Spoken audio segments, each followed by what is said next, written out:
Hey, welcome back to another episode of Whiskey Row. So tonight we're going to be going through 10 whiskeys that I've purchased that have been a huge letdown. Some of them aren't that bad. It's just the combination of factors that we're going to talk about just made it be a huge disappointment for me. The next bottle is actually pretty good. So this is a Barrel 15-year. It is a Barrel Craft Spirits Bourbon cask strength 15-year, 104.9 proof. Let's try it. So you're drinking it, you're like, okay, that's not bad. That's actually pretty good. I'd probably give this like 3.5 stars out of 5. It's not bad. It's got a lot of cereal grain taste to it, which isn't my favorite, but it's nice and sweet. A little bit of fruitiness under that. So why am I disappointed in this bottle? $250. This is the most expensive bottle of bourbon that I've ever purchased. It's not that it's bad. It's not bad. It's like I said, 3.5 out of 5, but it's 15 years, $250. $250 for this bottle. Now let me show you why it's not worth it. $250, 15 year. Here's where the math gets screwy and why I'm so disappointed. So this is a barrel, single barrel. It's 14 year, 104.9 proof, 15 year, 100 proof, 14 year, single barrel, 1 year difference and 5 proof difference, $250. $100. I paid $150 to get 1 more year. God, I'm stupid sometimes. This isn't bad. I don't love barrel product in general. I've learned I would never do this again just because I just don't love barrel, and why chase something I know I'm not going to love? That's why I'm disappointed. Not because it's a bad drink, not because it's a bad bottle or a bad pour. It's not bad at all. I mean, decent. It's better than many others that I've got on this table, but it's $150 for 1 extra year. So that's why I'm disappointed. And why this really just doesn't make sense to me. But I'm the sucker that spent the money, so I guess I learned a lesson. So next up is a bottle. It's an 8-year rye. It's Very Old St. Nick. Very Old St. Nick Ancient Cask 8-year rye whiskey. So you guys may remember this from the rye bracket competition I did. Now the retail on this bottle is about $150, $160. I think I paid right around $190 to $200.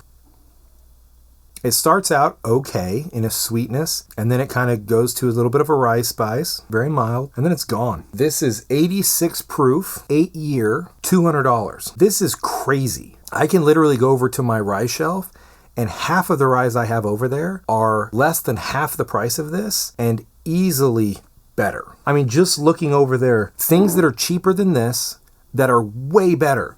Wilderness Trail Settler Select Rye, Bullet 12-year Rye, Pikesville Rye, Redwood Empire, Emerald Giant, Old Scout Rye Single Barrel Cask Strength Knob Creek, Twice Barreled Knob Creek Rye, Russell 6-year Rye, Sazerac 6-year, Rare Breed by Wild Turkey. All of those are better rye product than this one, and this was $200. Just because something's expensive doesn't mean it's good. And the problem is in the bourbon and whiskey world, these overpriced things continue to get more and more expensive. I don't know where this comes from, but it's not good. This isn't gross, it's just completely underwhelming. If you put this up next to a Basil Hayden rye, it'd be about the same. And the Basil Hayden's $40, $200. So I'm going to put this in the drinkable category. This is drinkable stuff. This is not drinkable stuff. Oh, what a dumb decision. And I was so excited to get it too. All right, next up, WhistlePig 10. Now, I picked the WhistlePig 10, but honestly, every WhistlePig product that I've ever purchased has been a complete letdown to me.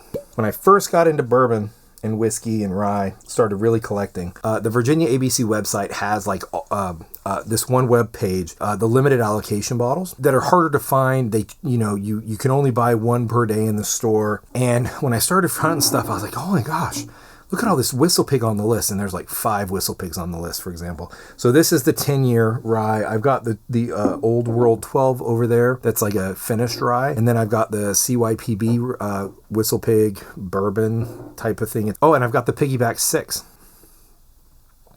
To me, it's like a berry explosion of like cheap bubble gum. That's what this tastes like to me. It's not my flavor profile. I don't enjoy it.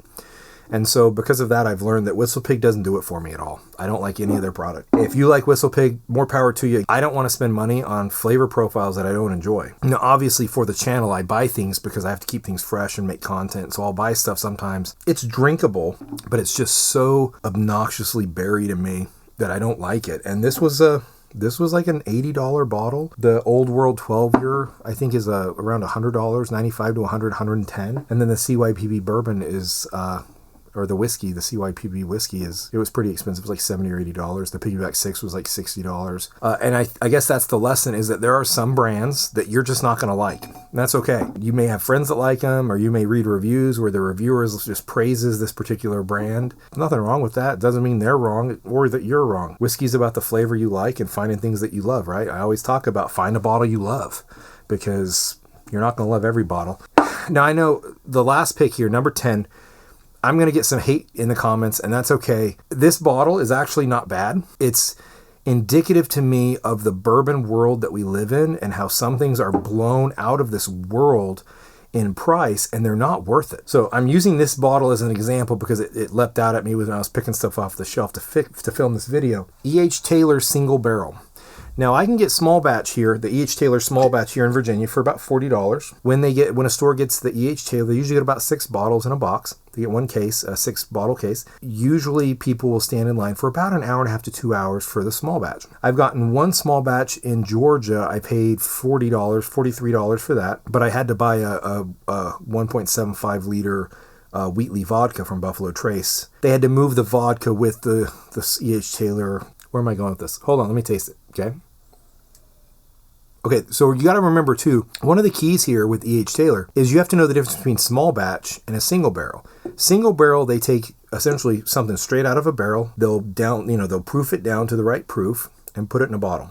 With the small batch, they'll actually blend barrels together to create a flavor profile that's consistent to the brand. So what I mean by that is when you go buy a small batch, the small batch that I buy this year and the small batch that we'll buy next year or the year after should taste really, really close. And companies work really hard to create that brand flavor and make it consistent year to year to year. Single barrels, it's one particular barrel. It varies in flavor. It's similar to the brand, but still it's unique. So one of the fun parts about getting single barrels is there's some variance there. They taste somewhat different. And you might get some flavor characteristics that are a little bit better than the small batch or their regular flavor profile. But you might get some that aren't as good. This particular barrel it's not bad. It's pretty good. I'll pay $40 for an E.H. Taylor small batch and happily do that just to have some on hand for flavor comparisons in some of the videos I do. It's never a go-to bottle for me. I don't run to E.H. Taylor small batch and want to just eagerly pour myself a pour. There's a lot of other stuff that I'd rather have than E.H. Taylor small batch. The single barrel, again, it's not bad. It tastes kind of like a small batch. It's maybe a teeny bit different. So what's my problem with it? One, it's incredibly hard to get. This particular bottle, I paid $105, $110-ish. I paid a huge markup over retail, probably double retail. It's not much different at all than the small batch. And the small batch I can get for $40 if I'm willing to camp out for 2 hours. Good. I'd obviously put it into the drinkable category. The experience is good. The flavors are good. The problem with it, and many, many other bourbons out right now, is that so many people want bourbons, try different unique flavors. They're chasing them. They're paying crazy aftermarket prices. They're not worth it. It's just not. $250. Not worth it. I would rather have a 1920. An Old Forester 1910 or 1920 than this. I'd rather have Wild Turkey Rare Breed. I'd rather have Early Times Bottled and Bond. They may stop making this Early Times Bottled and Bond, but it's a damn good bottle. I mean, it is so good for the price.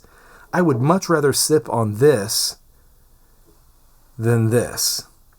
This was $25, $30. This was $250. It's not better than the small batch. And the small batch itself, in my opinion, is not even worth standing in line for 2 hours for. I'd much rather have a Wild Turkey Rare Breed. I'd much rather have an Old Forester or a Jack Daniel's Single Barrel Proof. You can get these things, the Single Barrel Proof, all day. It's a 120-ish, 125-ish proof Tennessee whiskey. It's fantastic. It's so good. Cheaper than the secondary prices on this. It's got a much higher proof. It's way more delicious to me.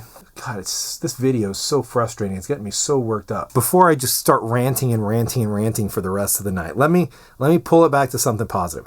Okay, the bourbon explosion that's in popularity has been awesome in that there's so much money flooding into bourbon, so much investment going into bourbon.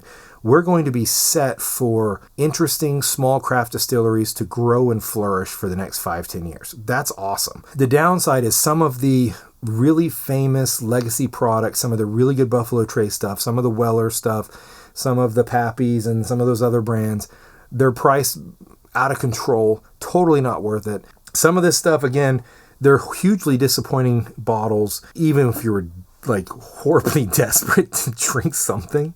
These are gross. This stuff is drinkable, but still disappointing in its own way.